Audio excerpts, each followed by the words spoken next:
જો મિત્રો, જેમ કે તમને ઉદાહરણ તરીકે બતાવું કે આ જો મારો અત્યારે હાથ આમ દુખી ગયો, લોંગ ડ્રાઈવમાં પહેલેથી હાંકવું, તો મારે અહીંયા ફ્રીજ ટૂંકમાં એટલું એટલી સ્પીડ રાખવી, જેમ કે 35.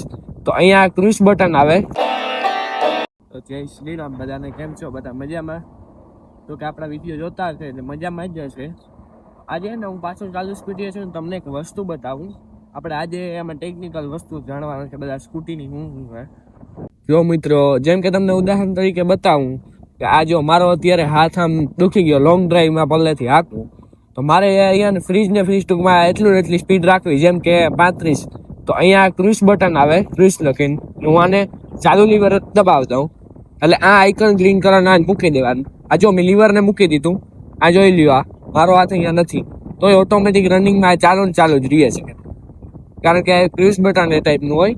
પાછી અહીંયાથી બ્રેક મારી દે, પાછું આપણે ટૂંકમાં સ્ક્રીનની કાપવાની છે, બ્રેક મારી દેવાની ને અથવા લીવર પાછું દઈ દેવાનું એટલે ઓટોમેટિક સ્પીડ કપાઈ જાય ત્યાંથી એની. અને આમાં અત્યારે એને ઘણી ફેસિલિટી આપી દીધી. ટૂંકમાં આપણે સ્પ્લેન્ડરમાં આવા કરવા હોય ને તો અહીંયા રબર ટેવા હતા, પહેલા રબર ઠાવું ટેવા દે ને પછી લીવર દે એટલે નાના લીવર સોચું કે. આમાં ઇલેક્ટ્રિકમાં આ એવી મસ્ત વસ્તુ આપી દીધી કે આપણા હાથ કે દુખતા હોય, ટૂંકમાં એમ હાથ રહી ગયો લીવર રાખીને, તો આ બટન દબાવી દેવાનું એટલે ઓટોમેટિક એ ચાલુ ને ચાલુ જ રહે. આપણે એમાં કંઈક ટ્રાય કરવી પડે નહીં વધારે. તો હાલો આપણે બ્લોગમાં આગળ બતાવીએ શું વસ્તુ છે. અત્યારે હવે મારે વાડી પૂગવા આવ્યો, ટાઈમ મળશે તો પાછો બતાવીશ તમને. હાલો તો મિત્રો, હવે છે ને હું તમને બતાવું આમાં આગળ હું ફેસિલિટી બધી વસ્તુ તમને આમાં આપે છે. તમે ઓલી આ ક્રુઝ બટન વાળી તો સિસ્ટમ જોઈતી, હવે તમને અહીંયા સ્ટેન્ડ લગાવીને બતાવું કે શું છે. તમને ત્યારે લાગતું કે આ ભાઈ વરે ફેક ચડાવીને દેખાવે. જો આપણે તાવી ચાલુ કરી દીધી, બ્રેક લગાવી હું આ સાઈડ પૂગી ગયો. જો અત્યારે એમાં બીજો ગેર લગાવીને બતાવું. મારો જરીક હાથ આવી જાય. જો બીજો ગેર અહીંયાથી જો હું કરું, ખાલી સિમ્પલ લીવર દેવાનું, આ ક્રુઝ નામનું બટન જવાનું આવે, આમ કઈ દબાવી દેવાનું. આ જોઈ લો, મેં કઈ અહીં હાથ જ નથી દીધેલ તો એમને એમ ચાલે. જો આ ટાઈપનું ગ્રીન આઇકન આવી જાય એટલે ઓટોમેટિક એ ચાલુ રહે. આ જોઈ લ્યો, આ ચાલુ જ છે, આમાં મેં કઈ હાથ નથી દીધેલો. જોઈ લ્યો મારો હાથા બાજુ. પાછું ટૂંકમાં આપણે અને સ્પીડ કાપવાની થાય આમ લીવર દઈ દેવાનું, પાછું મૂકી દેવાનું. જોઈ સ્ટોપ તો બ્રેક મારી દેવાની એટલે બંધ થઈ જાય.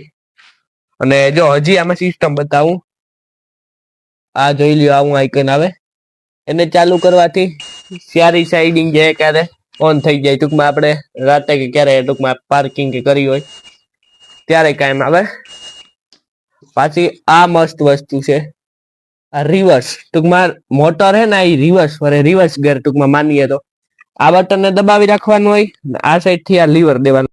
જોઈ લો, જો મિત્રો, આ રિવર્સ આર કરેલ હોય, આ બટનને દબાવી રાખવાનું. જો આ ડિસ્પ્લેમાં બતાવો, જો આ આર દબાવી રાખવાનું, એ લખેલું આવે છે. પછી આ સાઈડ થી લીવર દેવાનું એટલે થોડી સ્પીડમાં રિવર્સ હાલે. ટૂંકમાં આપણે રિવર્સ ક્યાં વધારે હાકીને જવું. પાછળ જોઈ લ્યો, ટાયર બતાવે, જોઈ લ્યો. પેલા જો સીધું ફેરવું, જો આ સીધું મોટર હાલે. હવે બ્રેક મારીને પાછું રિવર્સ ચાલુ કરું, જો અવરી મોટર હાલશે. આપણે રિવર્સ લેવી હોય તો ત્યારે પગ ખોટા ભરાવા ના પડે, રિવર્સ હાલે. અને બાકી જો અહીંયા સિસ્ટમ આવે 3 ગેરની. તો હું તમને પહેલા ગેરની ટોપ સ્પીડ, પહેલા ગેરમાં 25 જ હાલે, ચાર્જિંગ ઓછું હોય કે ફૂલ હોય 25 જ હાલે. પછી રિવર્સ મૂકીને બીજો ગેર નાખી અને બીજા ગેરમાં 35 હાલે ટોપ સ્પીડ. પછી ત્રીજા ગેરમાં ટોપ સ્પીડ બતાવું, જો 50 હાલે અને ટોપ સ્પીડ હે 50. અને આનું પિકઅપ હે ને એક નંબર હોય. એક દી આપણે મેળ આવશે ને તો વિડીયો ઉતારશો સ્પ્લેન્ડર વર્સિસ સ્કૂટી કરીને, ખાલી હો નોર્મલ પિકઅપ નું. પર એકદમ સ્પીડ ટેસ્ટ નું કે સ્પીડમાં તો સ્પ્લેન્ડર જ જીતે આરામથી. અને આ જો એનું હોર્ન મસ્ત આમાં આપેલું છે, જોઈ લ્યો. બાકી તો લાઈટ આમાં આપતા એ ટાઈપની જ હોય, નોર્મલ વ્હાઈટ એલઈડી જ આવે આમાં. બાકી સ્કૂટીની સિસ્ટમો બધી મસ્ત આવે. હવે આ રિમોટ થી તમને બતાવી દઉં.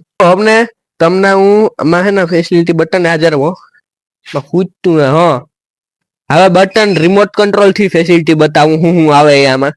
જો આ લોક નું બટન આવે અને લોક માર દઉં, આ લોક લાગી જાય ને એ પછી ટૂંકમાં કોઈક સડી કરવા જતો હોય, જોઈ લ્યો, આગળ પાછળ લેવા માટે ને એટલે આ ઉપડી જ નીકળે, રાયડું જ નાખવા માંડે સ્કૂટી નકરી. ટૂંકમાં કોક ટાયા કે હળી કરતા જોઈ લ્યો. જો ઓટોમેટિક રાયડું ચાલુ થાય, પાછું અનલોક દબાવવાનું. અનલોક દબાવી દઈએ ને એટલે ડાયરેક્ટ ઓફ જ થઈ જાય. એવું હે મસ્ત આનું. પાછું આ એક પાવર ટાઈપનું વીજળી ટાઈપનું અપાવે. એકવાર 2 વાર દબાવીએ ને ઓટો મોડમાં ઓટોમેટિકલી ચાલુ થઈ જાય સ્કૂટી. જોઈ જો આમાં ચાવી બાવીની કે જરૂર ક્યાંય ન પડે, ચાવી મારા હાથમાં જ છે. પાછું આ અનલોક નું દબાવી દેવાનું, સ્કૂટી બંધ. એવી બધી હોય મસ્ત આની ફેસિલિટી હોય. તમારે કોઈ લેવી હોય તો લેજો, બાકી તમારી બધાની મરજી હોય આમાં લેવી ના લેવી.